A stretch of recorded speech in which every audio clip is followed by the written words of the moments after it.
Hello दोस्तों, कृष्णा उपदेश 2M channel में आपका स्वागत है। दोस्तों, आज की जो कहानी है चिड़िया और राजा की, इस कहानी से दोस्तों आप बहुत कुछ सीख सकते हैं। तो इसलिए आपसे निवेदन है, इस वीडियो को लास्ट तक देखना है। तो कहानी शुरू करते हैं। तो दोस्तों, प्राचीन काल की बात है। एक समृद्ध किंगडम था जिसका नाम शूरपुर था। इस राज की शान और शौकत का कोई जवाब नहीं था। राजा वर्धमान एक कुशल और न्यायप्रिय शासक थे। उनके दरबार में कई विद्वान मंत्रियों और सेनाओं को जमावड़ा रहता था। राज्य के प्रत्येक कोने में लोग उनके कार्यों की प्रशंसा करते थे। लेकिन इस समृद्धि के बीच एक साधारण सी चिड़िया, जिसे सब चिड़िया रानी के नाम से जानते थे, अचानक सुर्खियों में आना शुरू हो गई।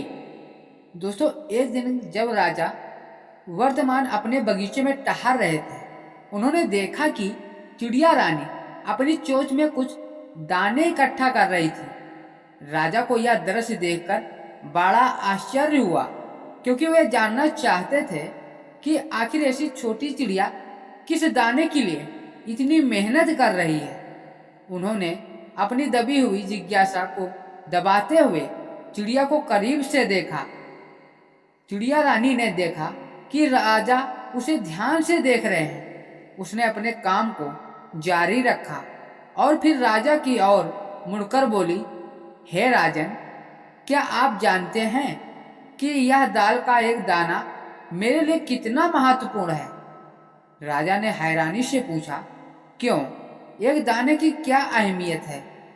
चिड़िया रानी ने उत्तर दिया, राजन, एक साधारण दाल का दाना मेरे जीवन का आधार है। यह मेरे बच्चों के लिए ऊर्जा और पोषण का स्रोत है। यह एक साधारण वस्तु हो सकती है, लेकिन इसके पीछे का अर्थ और मेरे जीवन में इसकी भूमिका बहुत बड़ी है। राजा को उसकी बात सुनकर बहुत विचार आया। उसने सोचा, अगर एक साधारण से दाल के दाने की इतनी बड़ी अहमियत हो सकती है, तो मेरे राज्य का क्या महत्व है, जहाँ लोग अपने जीवन के लिए संघर्ष करते हैं। राजा ने अपनी प्रजा के बारे में सोचा और महसूस किया कि कई लोग ऐसे हैं जिन्हें रोटी के लिए संघर्ष करना पड़ता है।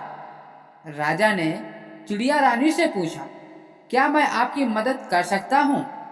अगर आपको दाने की जरूरत है तो मैं आपको और भी दाने दिलवा सकता हूँ। चिड़िया हंसते हुए बोली, हे राजन, मैं केवल एक दाने की बात कर रही हूँ, लेकिन यदि आप अपने राज्य के गरीबों की मदद करेंगे तो निश्चित रूप से आपके द्वारा किए गए कार्य की कोई तुलना नहीं होगी। राजा समझ गए कि चिड़िया रानी की बात में एक गहरी सच्चाई है। वह सोचने लगे कि एक साधारण दाल का दाना भी किसी के जीवन में कितना बड़ा बदलाव ला सकता है। उन्होंने तुरंत अपने दरबार में जाकर एक खड़ा आदेश दिया, राज्य में कोई भी गरीब व्यक्ति भूखा न रहे। राज्य के सभी गांवों में अनाज बंटवाने का कार्य प्रारंभ कर दिया गया। चिड़िया रानी ने राजा की इस निस्वार्थ भावना को देखा और उसका दिल भर आया। उसने राजा का धन्यवाद कहा और कहा, हे राजन, आपने दिखाया कि आप एक सच्चे शासक हैं। आपका यह कार्य निश्चित रूप से मदद करेगा, लेकिन याद रहे, यह हमारे जीवन का हर दिन है जो हमें महत्वपूर्ण बनाता है, न कि केवल एक दिन का कार्य। राजा ने चिड़िया रानी की बातों को ध्यान से सुना और समझा। उन्होंने समझा कि एक राजा का असली धर्म अपने प्रजाजन की भलाई करना है।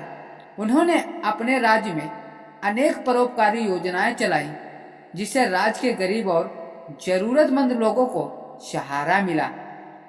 शूरपुर का नाम और भी बुलंद हो गया और चिड़िया रानी की कोमलता और समझदारी की प्रशंसा हर जगह होने लगी।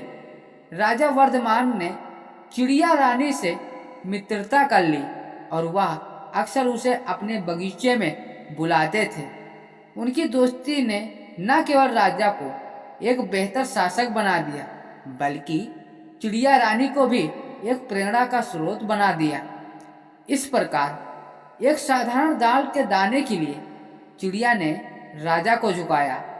इस कहानी से यह सीखने को मिलता है कि कभी कभी सबसे छोटे जीवों से भी हम बड़ी सीख ले सकते हैं, और हमारे पास जो भी है उसका सही उपयोग करके हम समाज में सकारात्मक बदलाव ला सकते हैं। दोस्तों, कहानी का अंत यह है कि ह्यूमैनिटी का मतलब सिर्फ बड़ी चीजें नहीं होती।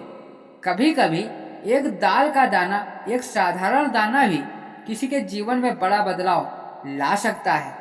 राजा वर्धमान और चिड़िया रानी की मित्रता ने इस सच्चाई को सच्ची पहचान दी और सोनपुर को एक नया मार्ग दिखाया। तो दोस्तों, उम्मीद करता हूँ यह हमारा मोटिवेशन वीडियो आपको कैसा लगा, कमेंट में जरूर बताना। यदि चैनल पर पहली बार आए हैं तो चैनल को सब्सक्राइब करना भी ना भूलें।